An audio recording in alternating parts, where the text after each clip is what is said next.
नमस्कार। चलिए आज बात करते हैं प्रेम, विनम्रता और विश्वास की एक ऐसी कहानी की जो सदियों से हमें भक्ति का असली मतलब सिखाती आ रही है। ये एक लाइन पता है इस पूरी कहानी का जैसे दिल है। ये एक ऐसे इंतजार की दास्तान है जो था तो बड़ा साधारण, पर उसके पीछे की भावना बहुत असाधारण थी। तो हमारी कहानी का जो हीरो है वो है केवट, और कहानी शुरू होती है उसकी लंबी प्रतीक्षा से। एक ऐसा इंतजार जो उसकी जिंदगी का मकसद बन गया था।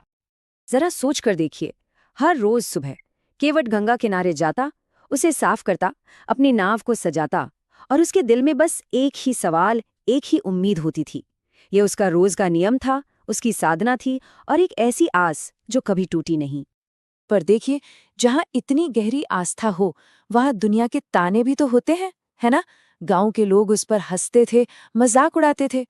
और यही इस कहानी का असली संघर्ष है, एक इंसान का अटूट विश्वास और दुनिया का शक। लेकिन केवट का जवाब क्या होता था? कुछ नहीं। वो बहस नहीं करता था, बस मुस्कुरा देता था। उसका विश्वास इतना पक्का था कि उसे किसी को कुछ साबित करने की जरूरत ही नहीं थी। उसे तो बस यकीन था कि भगवान जब भी आएंगे सबसे पहले उसी से मिलेंगे। और फिर वो दिन आ ही गया।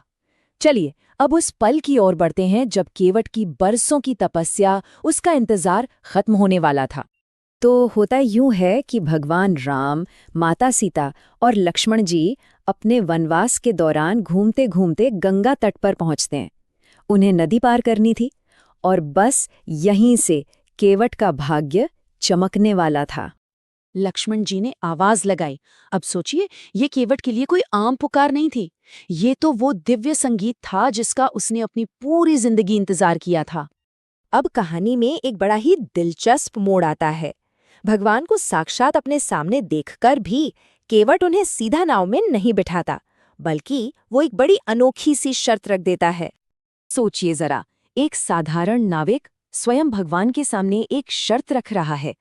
पर यह कोई घमंड नहीं था, इसके पीछे एक बहुत ही गहरा, बहुत ही पवित्र कारण छिपा हुआ था। और प्रभु राम, जो सब कुछ जानते हैं, फिर भी अपनी लीला में बहुत प्यार से और जिज्ञासा से पूछते हैं, ऐसा क्यों केवट? और यही सवाल हमें कहानी के सबसे सुंदर रहस्य की ओर ले जाता है।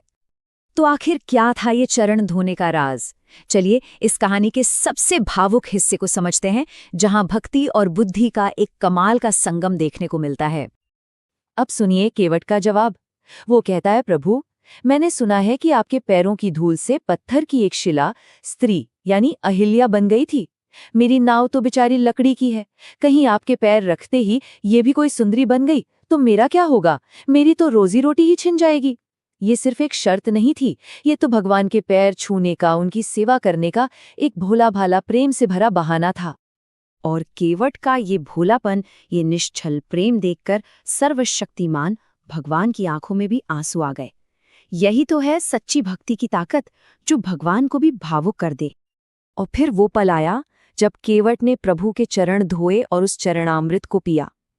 कहते हैं उस क्षण जैसे वक्त रुक गया था। गंगा की लहरें भी शांत हो गईं, मानो वो भी उस दिव्य प्रेम की गवाह बन रही हों। अच्छा, अब कहानी आगे बढ़ती है। ये सिर्फ एक नदी पार करने की यात्रा नहीं थी, ये तो ज्ञान और भक्ति की एक यात्रा थी जो नाव में उस पार तक चलती रही। नाव चलते समय माता सीता केवट को आशीर्वाद देती हैं। वो कहती हैं कि इस एक काम से उसने जन्मों जन्मों का पुण्य कमा लिया है। देखिए कैसे एक छोटा सा सेवा का काम भी कितना बड़ा फल दे सकता है। जब वो किनारे पहुंचे तो भगवान राम ने उसे उसकी मेहनत का फल यानी पारिश्रमिक देना चाहा, पर यहीं पर सांसारिक और आध्यात्मिक सोच का फर्क साफ हो जाता है। राम जी उसे दुनियावी मजदूरी दे रहे थे, पर केवट तो कुछ और ही चाहता था। वो तो इस भवसागर से पार होना चाहता था। और फिर केवट जो जवाब देता है वो तो इतिहास में अमर हो गया।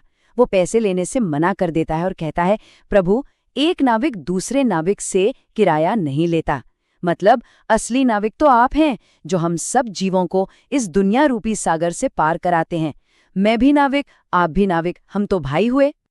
तो चलिए इस खूबसूरत कहानी के आखिरी हिस्से में ये समझते हैं कि ये हमें सच्ची भक्ति के बारे में क्या सिखाती है। देखिए, इस कहानी से 3 बड़ी बातें निकल कर आती हैं। पहली, भगवान को धन दौलत नहीं, सिर्फ सच्चा प्यार और विनम्रता चाहिए। दूसरी, जिंदगी की असली दौलत पैसा नहीं, भक्ति है। और तीसरी, जो निस्वार्थ भाव से दूसरों की मदद करता है, भगवान सबसे पहले उसकी मदद करते हैं।